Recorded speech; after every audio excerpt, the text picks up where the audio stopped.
여러분, 이상기후의 이야기는 여러분들이 신문 방송에서 굉장히 많이 접할 거예요. 그런데 현재 우리나라가 이상기후 상태라면 여러분들은 믿으시겠습니까? 그런데 여러분, 이거 진짜 사실입니다. 사실. 예. 그런데 이것을 모르는 사람이 참 많아요. 여러분 이거 한번 보세요. 30년 새입니다. 여름철 전국 평균 기온의 상승폭이 무려 말입니다. 30년 사이에 2.7도가 올랐다는 거. 2.7도. 그러면 10년 사이에 0.9도가 오른다는 거예요. 10년 사이에. 뭐 단순 계산으로 말입니다. 이거 되게 충격적으로 저는 봤습니다. 당장 말입니다. 1993년에는 여름철 전국 평균 기온이 26.1도였거든요. 그런데 2022년 작년입니다. 28.8도입니다. 무려 2.7도나 올라갔습니다. 이러면 여러분 이 괜찮을까요? 당연히 괜찮지 않습니다. 당연히 괜찮지 않아요. 이거 이상기후는요, 아마 우리들에게 당장 말입니다. 먹거리부터 많이 다르게 나타날 거로 보입니다. 여러분 이 지표 한번 보실래요? 경작지 중에 인삼 재배 적합지 비율입니다. 2010년대만 하더라도 66.5%였습니다. 그런데 2030년대 앞으로 7, 8년 후가 되면 28.8%가 떨어지고요. 2060년대가 되면 14.5%가 된다는 거예요. 왜? 인삼은 30도씨 이상이 되면 성장이 멈추기 때문입니다. 이것은 어떻게 생각하면 앞으로 인삼 가격이 굉장히 많이 올라가겠구나 이런 생각 여러분들도 들지 않으세요? 이상기후가 이미 우리 곁으로 다가오고 있다는 이야기예요. 우리 곁으로. 이것뿐만 아닙니다. 인삼만 이런 게 아니에요. 당장 말입니다. 뱀장어만 하더라도요. 이게 충격이 될 수 있다는 이야기 많이 합니다. 일반적으로 실뱀장어라고 해서요. 양식장에서 키우기 위해서 치어를 잡아옵니다. 뱀장어는 치어를 이게 부화시키기가 굉장히 어렵다고 해요. 그래서 아주 실뱀장어예요. 그 뱀장어를 잡아와서요. 양식을 하는 거거든요. 그런데 이 실뱀장어 입식량이 말입니다. 2020년 산이 14.2톤인데 2022년 2년 만에 말입니다. 11톤이 줄었습니다. 11톤이 됐습니다. 그래서 3.2톤이 줄었습니다. 왜 줄었느냐? 이게 바다가 뜨거우니까 뱀장어가 이게 새끼를 치지 못한다는 뜻이에요. 실뱀장어를 만들지 못한다는 뜻이에요. 바다가 뜨거우니까 이상기후 때문이거든요. 이상기후 때문에. 이러다가 어느 순간 말입니다. 우리 식탁에는요. 이제 뱀장어 구이를 보지 못하는 것 아닌가 그런 이야기도 많이 합니다. 장어 자체가 말입니다. 이게 산란하거나 부화시키기가 굉장히 어려운데 그래서 입식 실뱀장어를 잡아서 키우는 그런 일을 하는데 고수원 때문에 안 된다는 거예요. 이게 여러분 갑작스럽게 이렇게 주는 게 2년 사이면 갑작스럽게 줄었거든요. 그래서 요즘 뱀장어 가격이 굉장히 비싸죠. 뱀장어 가격이.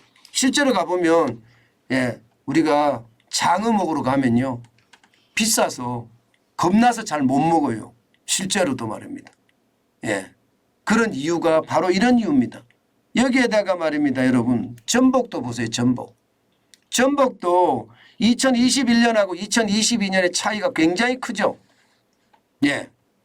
쉽게 말하면 킬로그램당 11마리 이하 들어가는 거 이게 4,447톤을 생산했는데 2022년 1년 사이에 2,962톤으로 줄었습니다.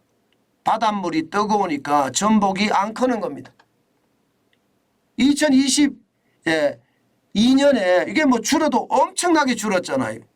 마찬가지로 말입니다. 킬로그램당 21마리 이상 들어가는 게 7,736톤이 생산이 됐는데 7,962톤까지 늘었다는 거예요. 성장이 안 되니까 그만큼 말입니다. 전복의 출하량도 차이가 난다는 거예요. 차이가 난다는 거예요. 그 정도로 말입니다. 이상기후는 이미 한반도의 식탁 문화도 바꿀 수도 있다. 이런 얘기가 나오는 겁니다. 여기에다가 자연재해도 굉장히 심각하죠. 여러분 알고 계시는 소나무 말입니다. 지금 소나무 죽는 거 보면 무식하게 죽는다고 이야기하죠. 바다의 해풍을 막아주는 해송들이 지금 죽고 있습니다. 해송들이. 해풍을 막아줄 그런 힘이 없어지는 거예요. 이제 다른 걸 갖다 심어야 될 정도입니다. 문제는요. 이상기후가 여기서 끝나지 않는다는 거죠. 앞으로 말입니다. 동남아에서 일어났던 40도씨 올라가는 폭염 언제든지 일어날 수 있다고 이야기하고 있고요. 반대로 말입니다. 이게 추위도 엄청난 낮은 온도의 추위가 덮칠 수도 있다고 이야기를 하는 걸 보면 말입니다. 이제 이상기후는 우리의 일상이 된다는 거예요. 이게 경제에도 말입니다. 여러분 계속 치명타를 입힐 수밖에 없고요. 그 치명타는요. 시장에 크게 좌우할 거예요. 그런데 진짜 웃기는 거는요. 이 이상기후가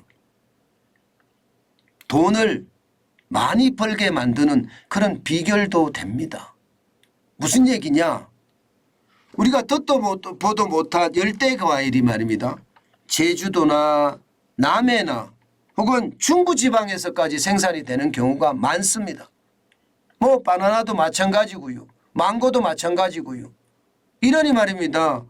이게 굳이 동남아에 수입하지 않고 우리 국산으로 생산한 망고 같은 경우 바나나 같은 경우 비싸잖아요. 그러니까 부자 농부가 되는 그런 지름길도 있더라고요. 체리 같은 경우도요. 이제는요. 중부지방에 가면 체리가 막 엄청나게 달려요. 그런 것을 보면 이게 이상기후가 인류의 멸망을 이게 자초할 수도 있겠지만 참 아이러니하게는도요. 우리 농부들에게는 또 하나의 큰 수익원이 되고 있다. 이런 이야기도 참 아이러니하지만 일어나고 있다. 이런 얘기입니다. 저는 정한진 TV를 지금 보시는 시골에 계신 분들이 있다면요.